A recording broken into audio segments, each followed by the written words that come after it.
Namaskar. In the series of Trishula Foundation Cerebral Palsy Basic to Advanced, this is our next session in which we are going to talk about traditional and advanced rehab techniques. In the last session, we were talking about how to proceed for treatment. So when we decide that how to proceed and what to do, now we must know what are the options available and what are the actually correct things, how we can select that, what are the things and what are the best treatment strategies available. Like there are some traditional therapy methods, some advanced modalities now have developed in this era of science and technology. And most of the time actually we are not using one single technique, we are using multimodal therapy. So we must know that how to choose and what to choose, although the best decision is only taken with the advice of the specialist. We should not do it on our own. But the thing is that we must know that what are the things which are available, what are the treatment modalities available for our child, so that we can seek, we can search for the right place and for the right kind of the treatment available. So if we talk about traditional therapy techniques, traditionally we may encounter, many of us might have experienced also that many people do for the or go for the joint mobilization. Actually this is not a good thing, we will explain it later on. Then there are some stretching exercises, strength training exercises, yoga technique.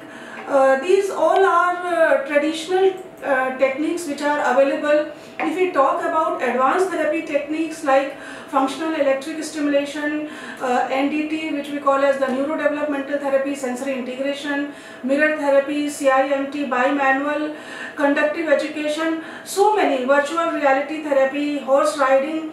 So go on, we will explain and take up the things one by one. So first we take up this joint mobilization.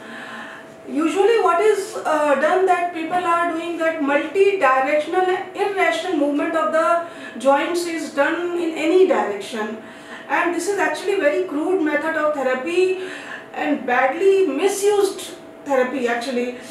This usually, if it is done very fast, because people tend to do it very fast, they think that if we are doing very nicely, very fast and very this, then it will improve, have an very good that fast effect. Actually it is not that, it increases spasticity. So usually most of the time we must avoid this joint mobilization, and if it is very necessary sometime, then very slow movement of the joint is done, and that not in the circular motion, that must be avoided. I must say that this joint mobilization usually not good for cerebral palsy treatment. Then we come to the stretching exercises.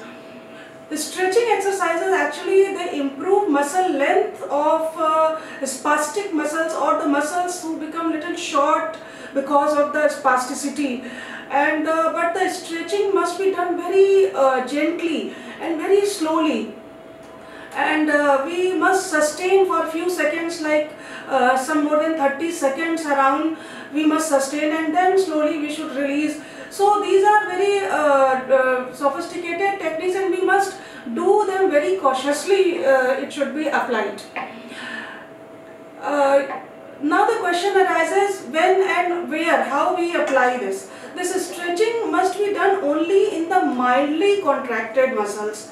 If the muscle is severely spastic or rigidity or something, some deformity or these kind of the things are there, then we must not do stretching. So that is why we are talking and discussing again and again that proper assessment is very necessary before applying any technique.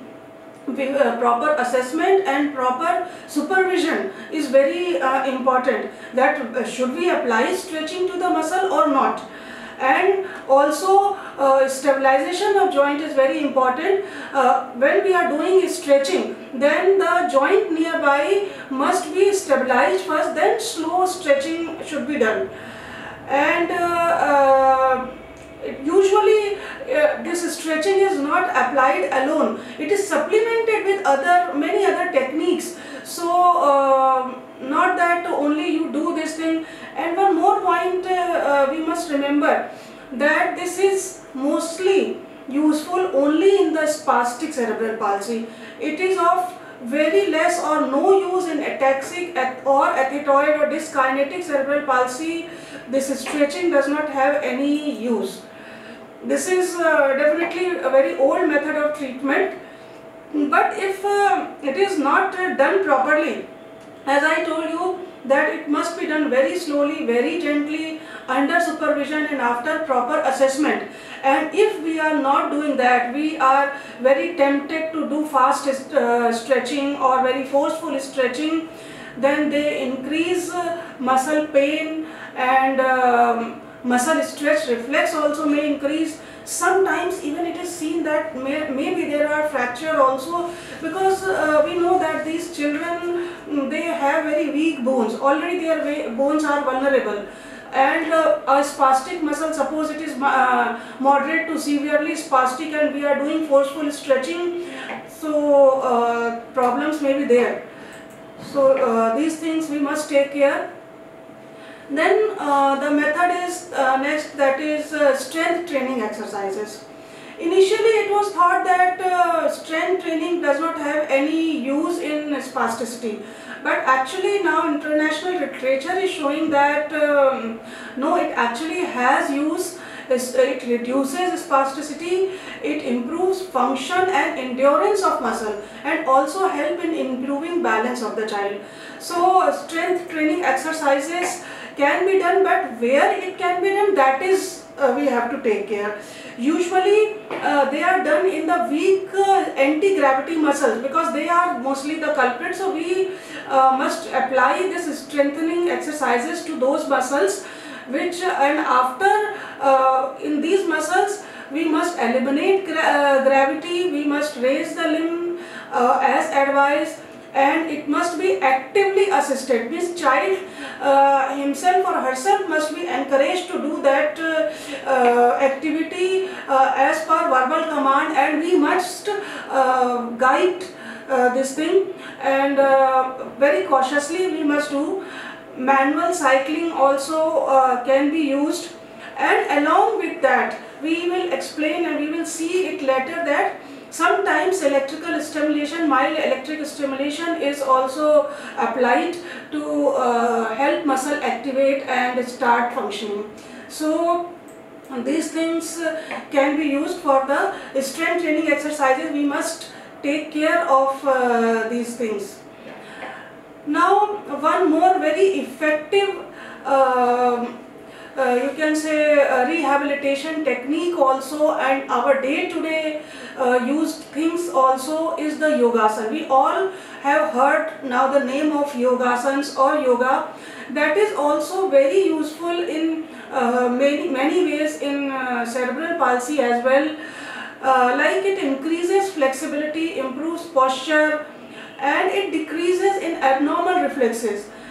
As we know, many of us must have experienced that when we are doing proper yoga postures, then they are calming the mind, relieves when we do pranayam and proper yoga postures and all those things, they are improving our breathing ability, control over breaths, and relieves stress, relax the body, and also they are very helpful in increasing immunity also.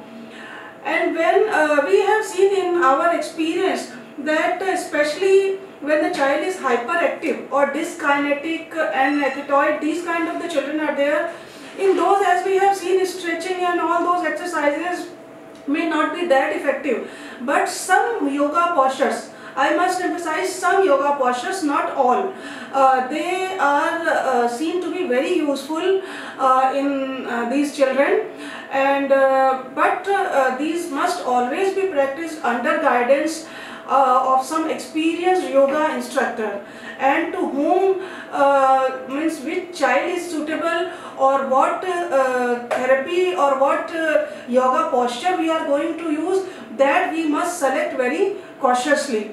in our some next session, we will talk in detail a little bit about these yoga postures, what are useful for our children.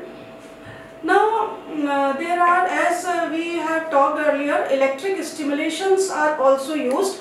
Like there are three types of it.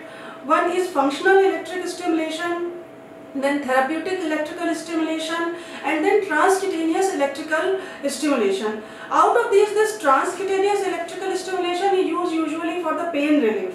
When too much of the pain is there and the child is not able to cooperate or do the things, exercises, then these are used, but they are not that common in use.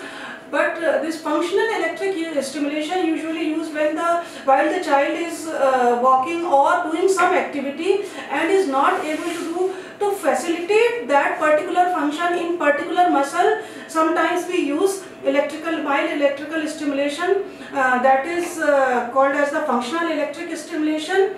And when we are using this electrical stimulation for strengthening particular muscle group or some muscles, then they are therapeutic electrical stimulation, like we can see in this video that how we are applying this electrical stimulation in the functional activity. The purpose of this functional electrical stimulation is to provoke contraction of muscles which are deprived of nervous control. As we know that brain is the part of the body which is having ultimate control over the muscles function, and that part overall the function is problematic, defective because of the damage in that particular part. So we are using this electrical stimulation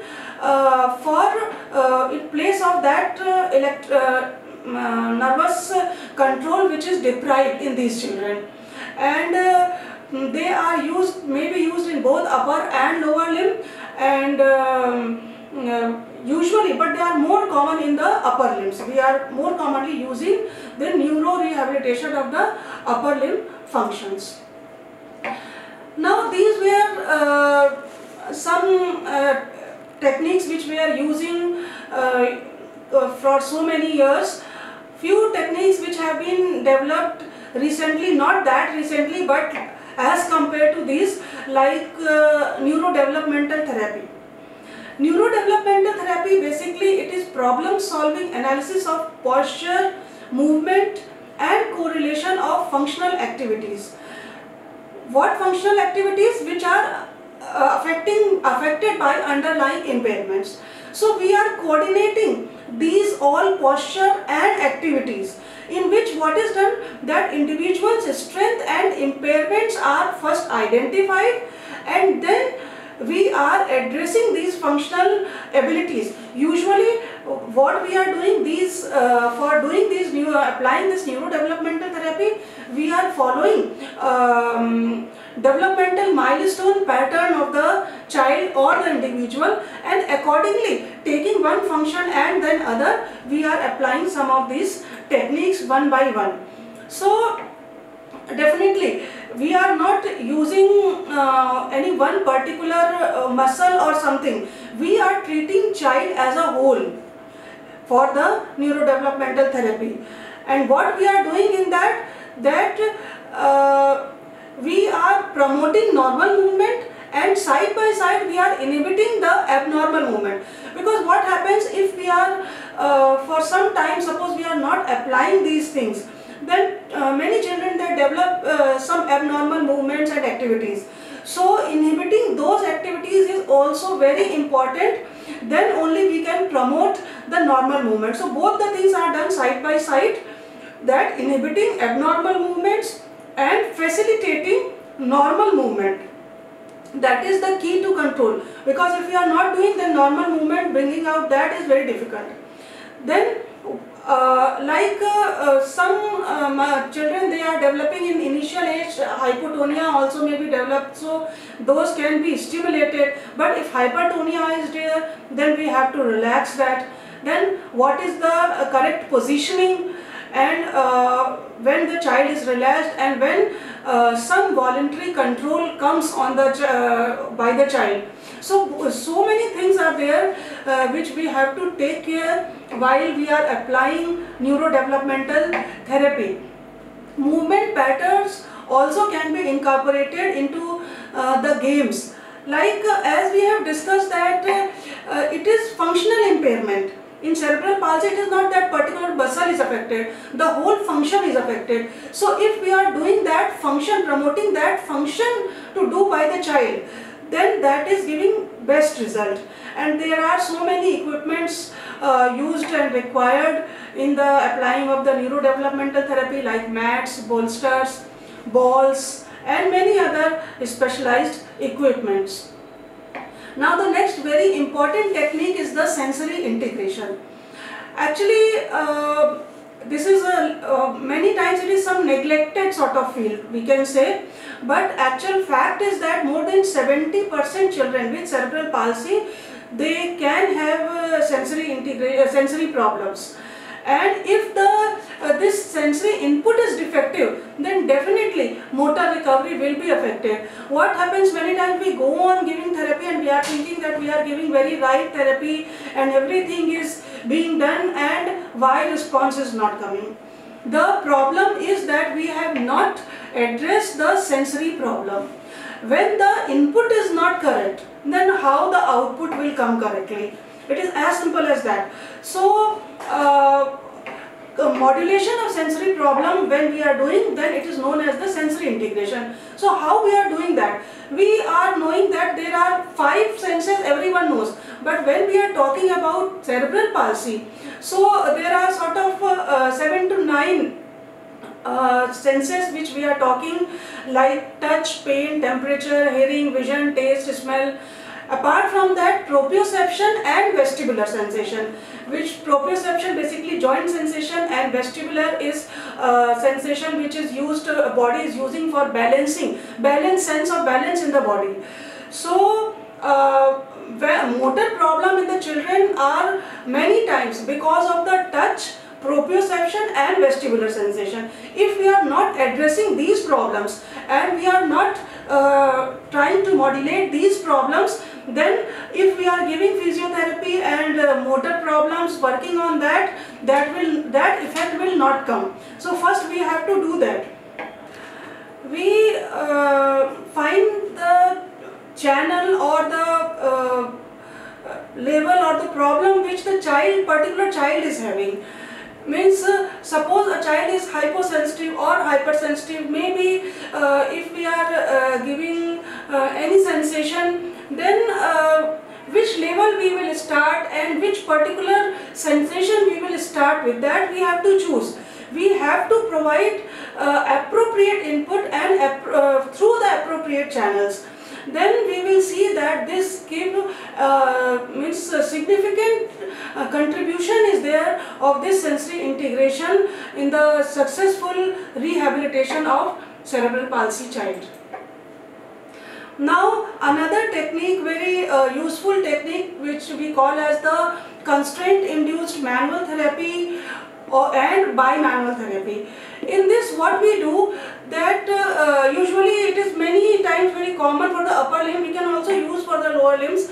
Like if one part or one limb is less active and another limb is more active. So what we do, that for every day for 3-4 hours, we restrict the function of normal or more functioning part of the body, so that we will promote the less functioning part of the body or the limb. So the child is promoted to use that particular part, and since the better part is restricted to use, they will or he will have to or she will have to use that child, and likewise the signal to brain will go for functioning to that particular part of the limb or that particular, like we can see in this video that one hand is restricted to use, and the trainer is promoting child to use another hand which is less functioning. So that way function of this limb will also improve, and usually we are doing it for 2-3 months continuously, every day for 2-3 hours or 4 hours maximum. Then it is seen to be very useful.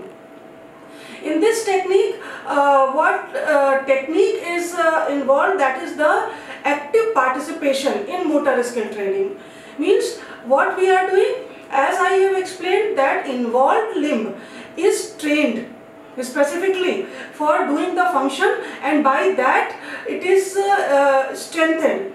How it is strengthened? Because what we are doing, intense task specific practice, and this intense task specific practice is in turn that optimizes the experience, sensory motor experience of the child, and that signal goes to brain, and that is why the function of that limb improves. Because otherwise what we see that it is easier to function with the normal limb, so it is very difficult for the children, and that time goes on, they are not using that limb. So for that this technique is very useful. Another technique is mirror therapy. In this what we do, that the child is seeing his or her unaffected body part to move in front of a mirror. So when this in the mirror, when we know that when we are seeing in the mirror, we are perceiving opposite side. So when this signal also goes to our brain, and like that to that child also, when the child is working in front of mirror with the better limb, then what happens?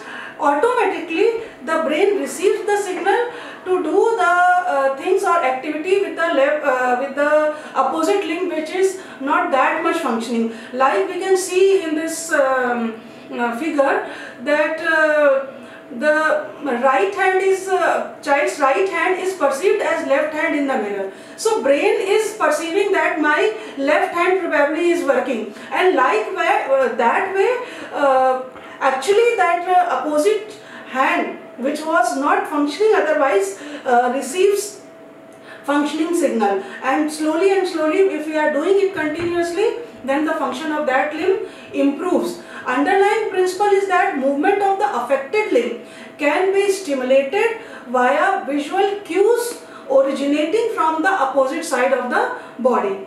So definitely when the stronger upper extremity or lower extremity is there, they are functioning, but we are tricking the brain that our weaker arm or weaker limb is functioning. So that way, tricking to the brain, we send signals to the weaker limbs to work better.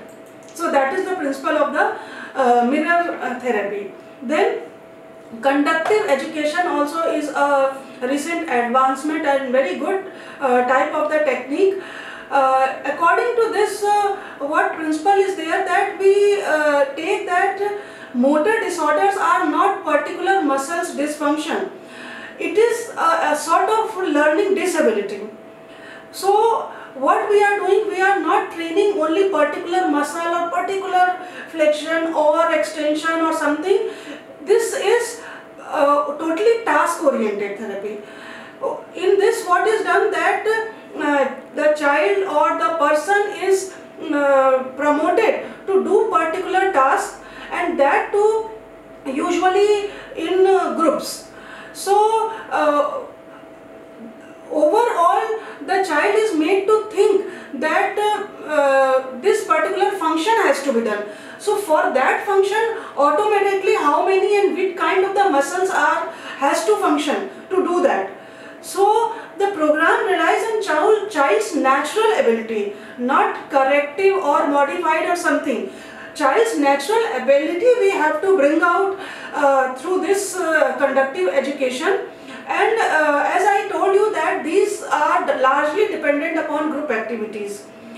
The aim is that we stimulate the senses through social interaction. When in group, So many children are there, all of them are supposed running, or running through with the help of a stick, or with the help of something, or maybe they all are crawling, or maybe they are doing some hand activities together, and we are saying that okay, let us see who does better. So everyone will try to do that, and in that effort all their functions needed to work, do that particular function will be stimulated to work automatically, natural way. So that is a very good type of the treatment technique, and this can be used at home, in the school setting, in the community setting, but of course under the guidance it should be, and this conductive education, this addresses actually the lack of their experience, because they does not have that experience that if I have to do, suppose throw the ball, so then how we have to hold and how we have to take it back and how we have to bring it forward, that whole experience is lacking. So when they are promoted to do that, some muscles may be functioning, those who are not functioning, they will means natural way, and with seeing others they are promoted to do that, and that way the group of muscles they work. So that is why it is sort of the learning experience, and seen to give as very good results. Now for if we, as we are talking that these are task oriented therapy, so which kind of the skills or task which they can be used for this? So we can use anything. Physical functioning is there, like for doing our any daily life activities, or all other kind of the physical functioning which are required for day to day, for passing on our life. But apart from that, play strategies, different type of the plays also have their own benefits, like they stimulate the mind also, like they also increase, you can say, happiness hormones. So these things are very much promoting. Then social interaction, when we are meeting people and in a group we are enjoying some festival or something, so these things are automatically promoting, means we cannot imagine how much role these things have. Academic skills, self-care strategies, all these functions we can use to promote our conductive education. Now next technique, which is also means a very advanced sort of technique, that is the virtual reality. Virtual reality we might have experienced many places, like when we go to some computerized play group stations or somewhere where these things are, it is sort of that thing. Like in this, what is done, that it is an stimulated experience that can be similar to or maybe completely different from the real world, but they are using usually reality headsets or multi-projected environment to generate some realistic images. So what happens, you can see, like in this particular video, you can see that child is made to experience those movement in front of the video, that how he or she are moving. So these things can be mechanized, also this can be done. It is what actually it is a computerized program by which child is made to feel the real action virtually. So what happens, this in turn stimulates her to perform the activity, and this improves coordination and balance in body. Another technique is robotics. Robots also, as many of us are saying and perceiving, maybe in the future we are going to have too much use of these. These robotic functions are assisted therapy, which are also used in the physical therapy. And in this, what is done, that suppose some impaired functional ability is there in the child, in that place, in that particular limb or body part, we are fitting some robotic device, and this robotic device is programmed to function normally. So that limb or that part of the body is functioning with the help of that particular robotic machine, and the signal to the brain is going to to that child or that person for the correct function, and that way we are promoting correct function through the robotic device. Another technique which is very useful is hydrotherapy.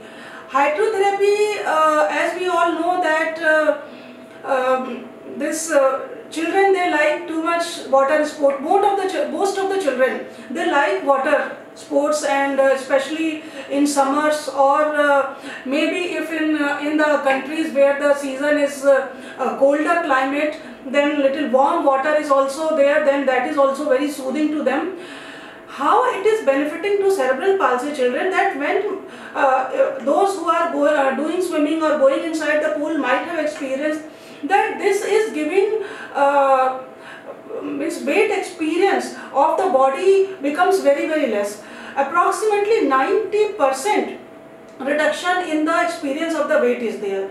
That way what happens, the muscles also, they relax, and when the muscles relax, then they are able to move these muscles freely in the water, and that stress on the musculoskeletal system, undue stress which is there because of the spasticity or because of the other reasons, that also is reduced. So that is very much facilitating. They are also enjoying the touch and feel of water, so that way it becomes very good in physical as well as mental strengthening. So many forms are there: swimming, aquatic yoga, underwater walking, breath control exercises, range of motion exercises. So many type of the techniques are there, but definitely this hydrotherapy must be not be the regular pools. There are specifically designed pools for disabled children or cerebral palsy children, and there are specific instructors who must be there all the time with the child, and who must know that what is the right way to do this hydrotherapy or aquatherapy. Then under the guidance only we must do. The pool also must be very maintained and nice pool, so that there is no problem to the child. But that way, if we are we can manage to do that, that is very effective. One more technique is horseback riding. Like there are toy horses also, horse stimulators also, and of course original horses. They are the best. But if original horses are not available, and suppose horses are available but that much of the ground and open space and so many things are, constraints are there, not available, then we can use toy horses also and horse stimulator also. And this also improves self-confidence, improves pelvic balance. For pelvic balance, this horseback riding is very good. Also they are helping in improving posture and normalizing in muscle tones, and also they are improving head controls. Like we can see in this video that horse stimulator is also used and toy horses are also used. So they can be used for experience, and these are very useful in improving this balance. Another technique which is useful for cerebral palsy is the TheraSuits. These TheraSuits, actually they are orthotic suits that has strategically placed bungee cords adjusted in a manner to affect typical flexor and extensor muscle groups. Means what? That this entire suit is a sort of soft exoskeleton, and through this suit some cords are attached, elastic bands are attached, and some rings are there. So these bands and rings are adjusted in a manner that to promote according to the affected and non-affected extensors and flexors and particular muscle group of the body, so that they are promoting the right function to do by that. Like we can see in this video that these are fitted to the child and they are made to promote, but normally it is seen, if you look it will see like that some normal play sort of thing. Okay, to child it looks like normal play, but actually the fitting of these bands and rings is like exactly according to the affected part of the limb, that how much pressure is to be given in which particular muscle and how much which muscle is to be relaxed. So that way, when it is worked, then it is giving experience to the child or to the brain of the child to function normally. So these TheraSuits are also very nice, but of course must be done under the supervision, under the strict guidance and by the instructor only. These are TheraBands also. These TheraBands, they are elastic bands and usually they are used for increasing muscle power. They also come in different colors and different resistance according to the person and according to the child. There is one more system, that is unweighing system. Like we all know the treadmills. So this is treadmill, but the normal in the normal treadmill we are fitting some system or maybe some inbuilt system is coming, in which what we are doing, like the child who cannot bear all his or her weight, then this system is attached to the trunk of the child, and on the treadmill only a little bit weight of the child is there, and this weight is increased in phased manner. So slowly and slowly the child's brain is trained to bear the weight. So like that's why we are calling it unweighing system. So by this method we balance the weight taken by the child in phased manner. Now one technique which we call as the tummy time activities. Actually many of our parents might be knowing with their experiences at the home, that in childhood we have all experienced in our childhood, that there were some traditional system that lying the child with prone on our chest or our tummy, or means child's tummy is like this on the some surface, and that is best if it is on some parent or some of the member. That is very, very useful. There are so many playful techniques. Child enjoys this activity, but side by side it has a lot of benefit. You know, this is strengthening back and neck muscles and improve eye contact. It also helps in developing good posture and also help in promoting creeping, crawling, knee walking. The child's body becomes ready for doing all these functions. It also stretches out muscles. So many functions are there which are developed naturally. We never know that how much, maybe sometimes there are some mild problems are there, and automatically by doing this tummy time these things are corrected. So for the cerebral palsy children, purposely we have to do this as early as possible and as much as possible, but in a correct way. So that is also very useful. Now there is many problem of the children, as you all know, dribbling of saliva, speech problem, deglutition means swallowing of the problem. They cannot chew, they cannot eat solid and semi-solid. So many these are also very common in cerebral palsy. So for improving these conditions also can be of course improved. We are doing oropharyngeal exercises. So these exercises are very useful for all the mouth related problem like saliva and speech and deglutition, all these problems. Now we are talking so much about doing this, doing that. What is our ultimate goal? That is to make the child self-dependent. Actually, that self-dependency carries a very wide meaning, as we have discussed also. But a part of that, a very essential part of that, is the activities of daily living. So definitely, consciously, we must include these activities of daily living in their rehabilitation program. And you all must be knowing and experiencing these things, because many people who are typically growing, they never imagine that these are also an issue, but we all know that these are the issue. Toileting, brushing, bathing, eating, clothing, we will have a separate whole lecture on that. But the thing is that we must do that we must let the child do these activities as much as they can. That is the best principle.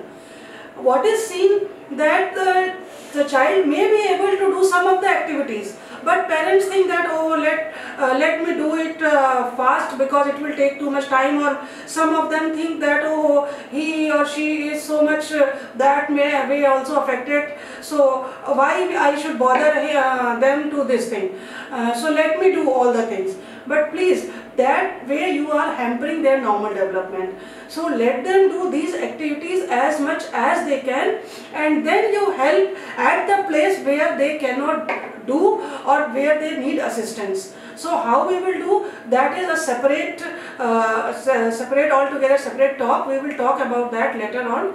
But these things must be taken care of and must be included in the rehabilitation program if we want our child to become self-reliant, self-dependent. Now we have talked about so many techniques so far. But the thing is that actually not the single technique is, we can say that only this much technique is useful for this child. Usually we all know that in cerebral palsy there are so many type of the problems.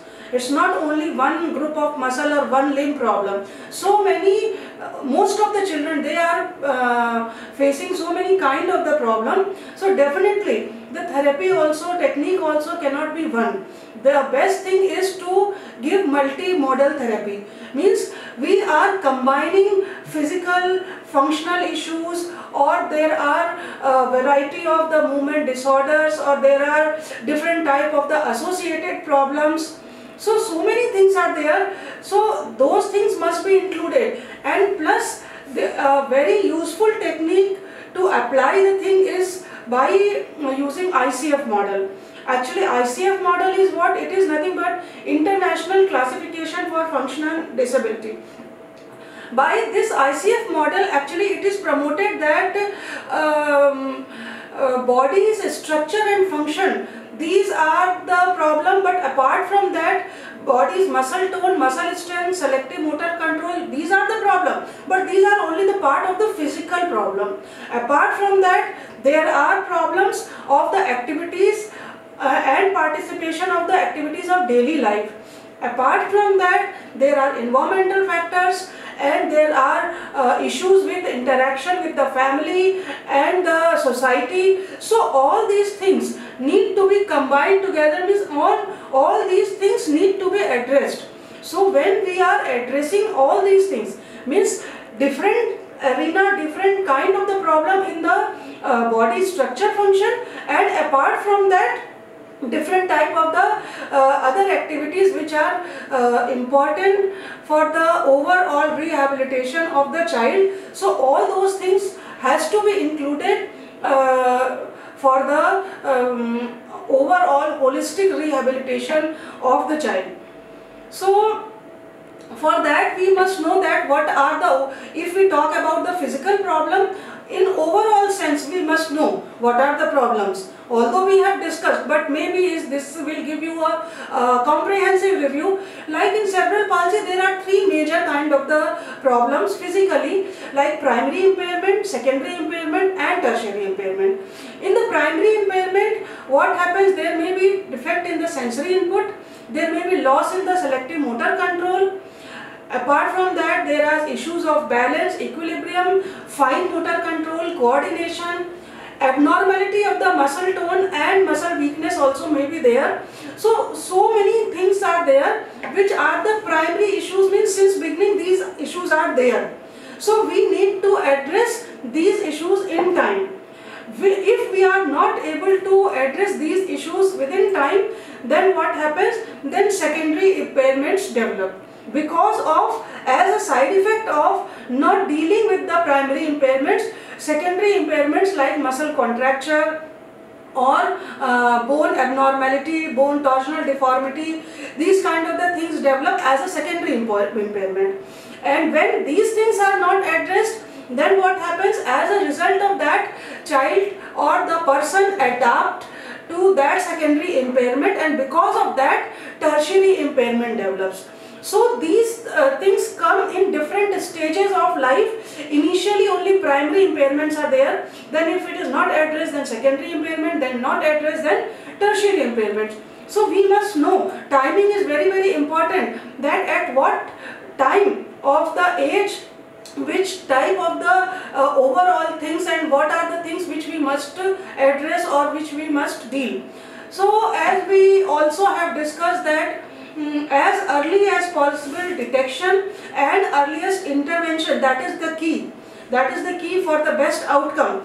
So like for less than 6 months of the age, child, if many times if the high risk factors are available, we have also discussed these things earlier, then it is detectable that this child is prospectively developing, having cerebral palsy, some brain damage is there and the problems can be there, and maybe child is showing some signs of that. That also we have discussed in some other talk. So if that is there, then what we should do in less than 6 months of the age, home-based therapy, then proper stimulation, because sensation issues are there, and these are the age when we start as early as possible, the response is the best. So proper stimulation, proper positioning, like tummy time, like how we carry the child, that is the kangaroo care, we are keeping the child near to our tummy, and how we are putting their legs and hands and all those things, light, very light oil massage, prevention from infection because immunity is problematic in these children, and breastfeed of the mother, chest therapy, and these things can be done even in the less than 6 month age of the child, so that these things will promote so many things and prevent so many problems at this age. But definitely under the supervision, we must not do everything on our own, seeing from here and there. These things are told to you so that you should have the idea that what are the things available, and we should act as early as possible. Then 6 months to 4 years of age, that is said to be the golden period for the best outcome in these children. So at this age, we must get the complete evaluation, because by this time the problems become apparent, and we know clearly that the child is having these problems, most of the things come out.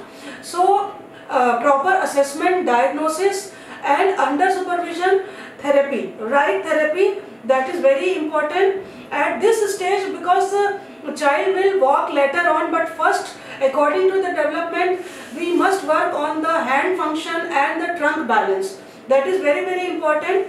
Initially intensive therapy is given, then maintenance therapy has to be done. Proper posture, proper bracing, and strict vigilance is very important. Doing all these things, we have to also take care of early education, means the education whatever is required, because the brain is developing, and if we are not exposing child's brain at correct time for the correct environment and learning, then that learning thing is restricted, and definitely that will hamper. One more thing which is very important, that is the screening X-ray for the hip, because many children, especially dystonia, dyskinetic children, are very prone to develop hip dislocation, and when if it is detected later on, that time, because their bones are very soft, deformities develop very fast. So it is very important to do hip X-ray timely, and adopt correct techniques so that we can prevent further problem. Now 5 to 8 years of age is the age when the child is, according to the normal developmental milestone, is expected to have normal balance and walking ability and all those things. But we have to see that what is there in my child. So by this time we must do everything to enhance pelvic control exercises. If that is there, then we have to go for the knee walk, and then to the supported walking, and then to the unsupported walking, like go on in the increasing developmental milestone way. this is the age when the child also increase in participation in the social activity, become more social. So we also must take care of these things also, that side by side we have to go on doing these things. For these things, if proper bracing is required, walking aid is required, so please use these things generously. But let them participate in the social activities. Let them go to the school and start proper schooling as soon as possible. So maybe sometimes some interventional methods also may be required during this age. Now 8 to 15 years of age, again what happens, that this is the age when the child starts gaining weight and gaining height. There is growth spurt. So many times what happens, parents feel that before this age my child was doing nicely, now what happened, that suddenly everything has gone back and deteriorated. It is because of this, because of the increase in height, increase in weight, and so many other problems. Many times deterioration is there, and muscle weakness, fixed contracture, deformity, all these things start coming out in this age if proper prevention and intervention is not given. So at this time, proper maintenance therapy, strength training, bracing, walking aid, weight maintenance, we must maintain weight. Child must not gain much weight, because then that way carrying that weight also will be, of course they must not be undernourished, but weight also must not be that much that it becomes problematic to them, and proper schooling. So these things to be taken care of during this age. Once the child grows out of this age after 15 years, then almost the height is gained, and that growth spurt has come. Now we must start at this stage, that now this is the situation, now what is possible and what we must do for future. So final planning needs to be done. Then we also must promote child to take part in the sports activity, in strength training, gymming, weight control. We must take care of, and we all know that this all are the growing period in which all the hormonal changes are going on. It's not that they have cerebral palsy, so those hormonal changes are not there and their needs are not there. All those things are there, all those emotions are there. So we definitely must take care of those, and psychotherapy, counseling, and taking care of the reproductive health and sexual needs also is very important. Otherwise there may be so many problems. Professional training also is required, as we have seen that final planning means planning for their life, that what they are going to do in their life. Maybe many of them are having some skills. We must identify by this time that what skills they are having, how much is their intellectual ability, and how much all those skills, and we must train them to do some professional things so that they can earn and they can support themselves in future and become self-dependent. So all these kind of the things have to be planned according to the different ages. As we have talked that by this time ambulation becomes important. Although self-dependence does not at all means that child must be able to walk, but ambulation means the ability to carry themselves from one place to another place. It may be with the help of something. It is not that they are walking like themselves. If they are walking with the help of any walking aid, that is also ambulation. So for that we must do assessment of balance, muscle power, how much is the endurance, whether the child is able to stand, and how much is the ambulatory capability. So considering all these things, we have to start in sequencing. We cannot say that the child who is not able to sit properly will start running. So first they will learn to sit, then crawl, then standing, supported walking, minimal supported, and then they will become community walker. So the purpose is that they must be able to ambulate themselves on their own from one place to another. That way we have to, or we must plan. And this is also by all these things, definitely academics, extracurricular activities, Sport activities we must not forget, because these all are the part and parcel of our lives, as well as these are the part of lives of these children also. And maybe many times we don't realize that how much these things they can do. So all the time we must not be looking only for their disabilities. We must be looking for their abilities, and we must be forwarding and promoting these abilities so they can do wonders. Now, here some mention is very important about the ethetoid and dystonic cerebral palsy, because what is applicable to the spastic cerebral palsy may not be exactly applicable to the ethetoid or dystonic cerebral palsy, because in these type of the CP there are movement problems, movement disorders.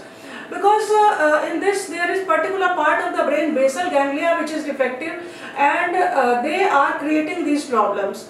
So if we are doing routine exercises, that will not do, that will not help them that much.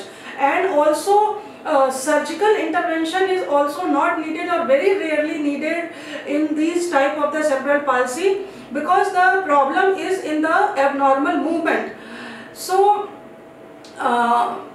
also the whole body, most of the time whole body is involved. So we have to do and apply some specific techniques. So what are the things which we can do for these dystonic or ethetoid type of the cerebral palsy? Core stabilization exercises are very important. Strengthening exercises are important. If suppose there is speech problem, then that has to be given. We must focus on the hand function, because to be independent, even to carry their wheelchair, to carry their walker or stick, hand function is very important. We must not avoid that. There are some specific techniques like tone reducing posture, muscle relearning postures, and some yoga posture, like especially we must say Padmasana and all these kind of the activities, which are very useful in these kind of the cerebral palsy. Frequently these children are having some anxiety, that is natural.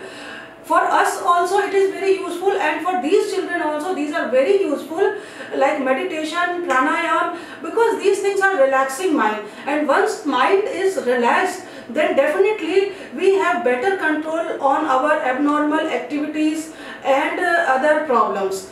Powder massage is also very effective in these kind of the things, and they are relaxing child and giving them some calmness, and that is preventing unwanted movement.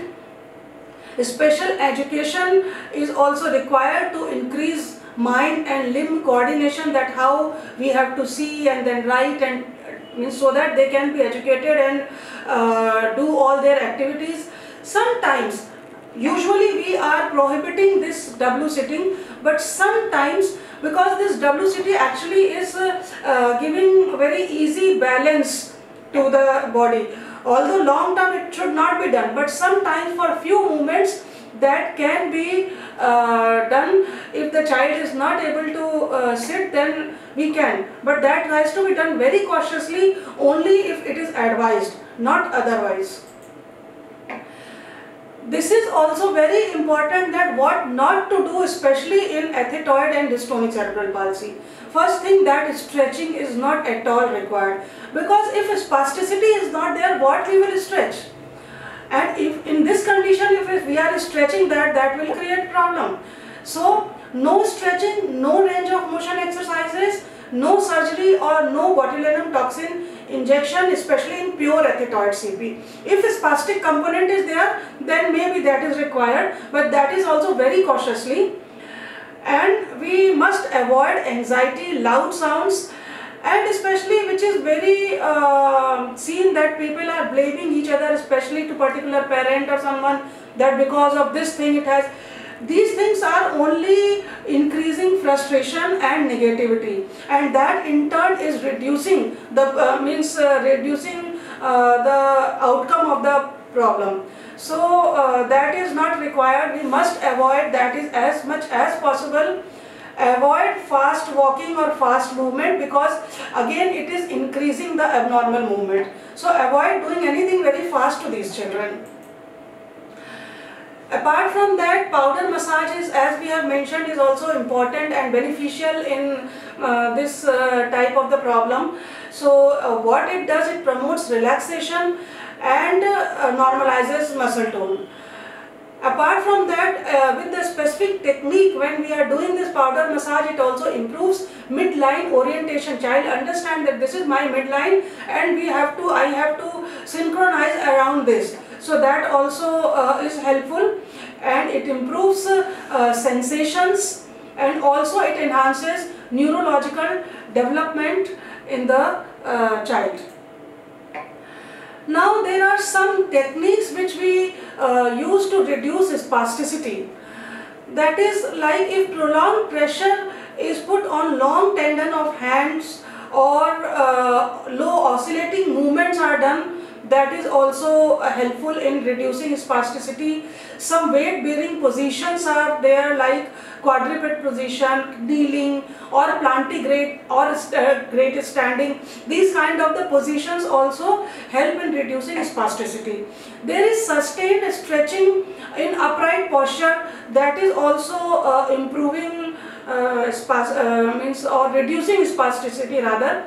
And when we are doing active contraction of the antagonistic muscles to the spastic muscle, then definitely they will automatically relax, or they will improve.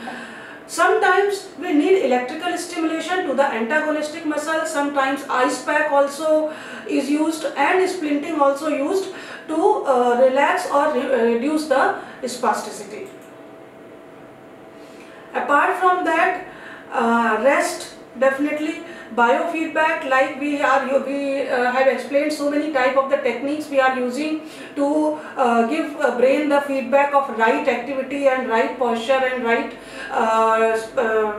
tension and everything. So those kind of the techniques, and yogasana and strength training, all these things can be useful for the spastic cerebral palsy.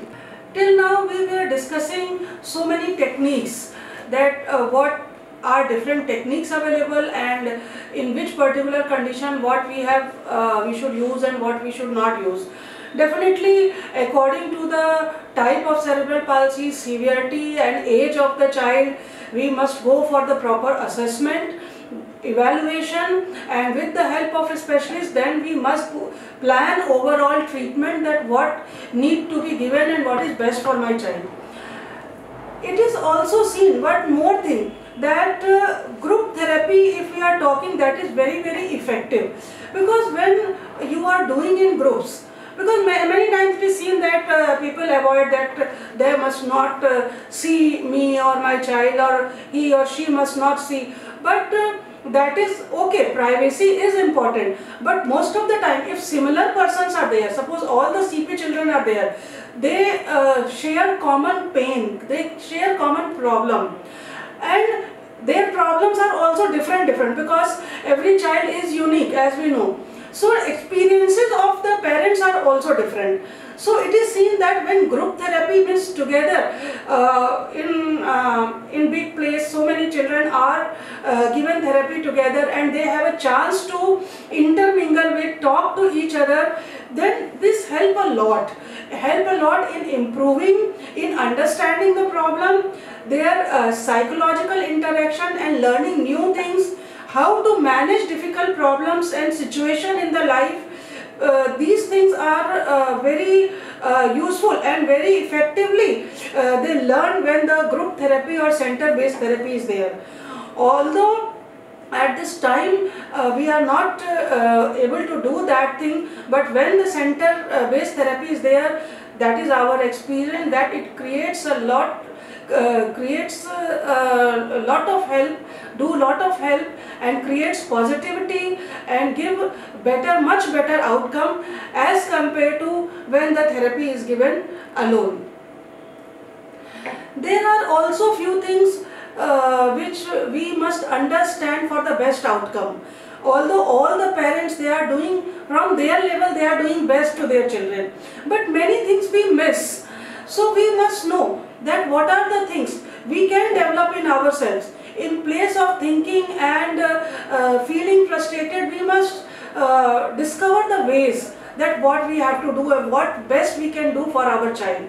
So they must be detective, they must be able to find out what are the things, what are the skills, what are the problems, why my child is not able to do this thing, and what I can do, from where I can get these things. So a detective quality, sort of that kind of the mind has to be developed. They must be coordinator, because so many things and so many problems are there. So coordinating in all the things, plus their own lives, their their family life, other than that child, that is also important. In that particular child, so many things are there. So coordinating all these things is very important. And they must be librarian, means they must be having a reading habit, find out literature from wherever it is available, and go on increasing and enhancing your knowledge. Must be able to freely communicate, don't feel shy to discuss your problems, because when you will discuss, then the solution will come out. But you must know that whom to discuss, that is there. But so many things, now this is the era of information technology, so many information is available on the internet and everywhere. So that is there. They must be monitor, able to do manage all the things, and also they must be cheerleaders, because frustration which is giving the child a setback, and they will be not be able to develop that much. So please be able to celebrate small achievement, small thing your child is able to do, or there is a small occasion in your life, then please enjoy that. That will enhance positivity, that will enhance outcome of the treatment, and overall life quality will improve of that child. And definitely not only talking, not only reading, implementing the things, that is the ultimate thing which is important. You have so much of the knowledge, but not implementing that knowledge is of no use. There are some simple tips that definitely there is no substitute for the hard work. And definitely what is best for your child. Please don't settle for the second best. And many are having, okay, let it go, chalta hai. This attitude is not good in case of cerebral palsy, because that way you will lose precious time and precious opportunities. But definitely you must not think that I know so many things, many times it is there, I have searched so many things. But when you are searching so many things, there is clutter of that knowledge, and that is not useful. So definitely the advice of a specialist is very important, very useful. It's not that you will find out so many things and start experimenting on your child. Your child is not for the experiment. So, and apart from that, doing all these things, there must also be the joy of doing something beautiful.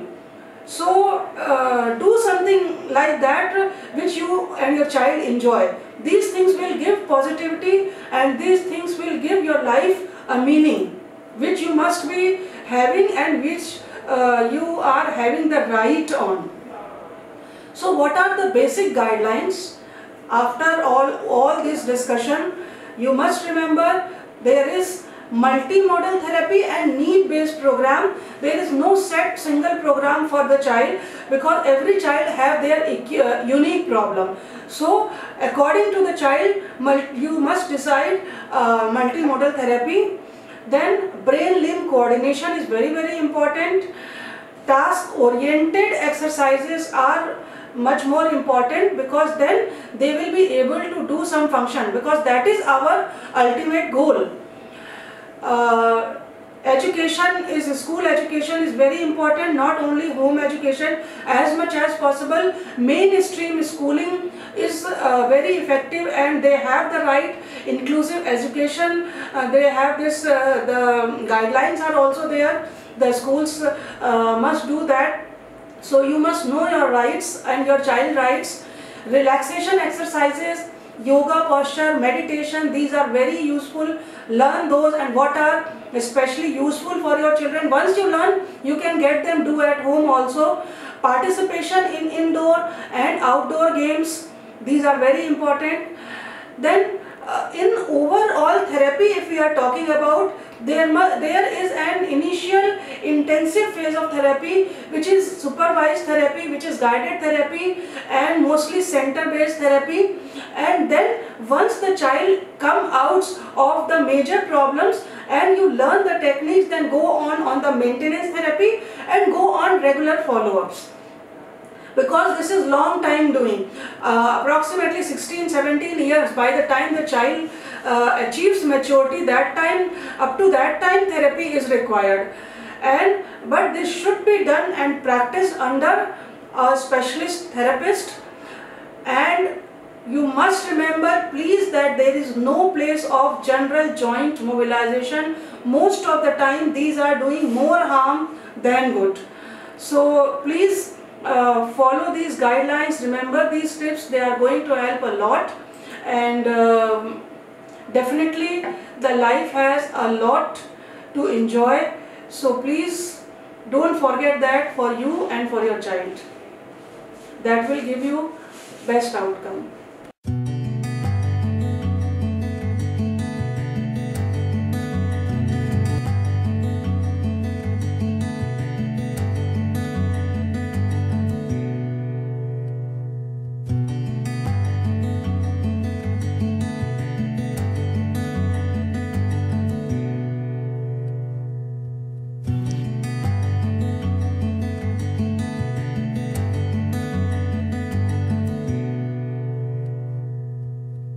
Cerebral palsy में अधिक जानकारी के लिए हमारे YouTube channel Trishala foundation और JJN 999 को subscribe करें।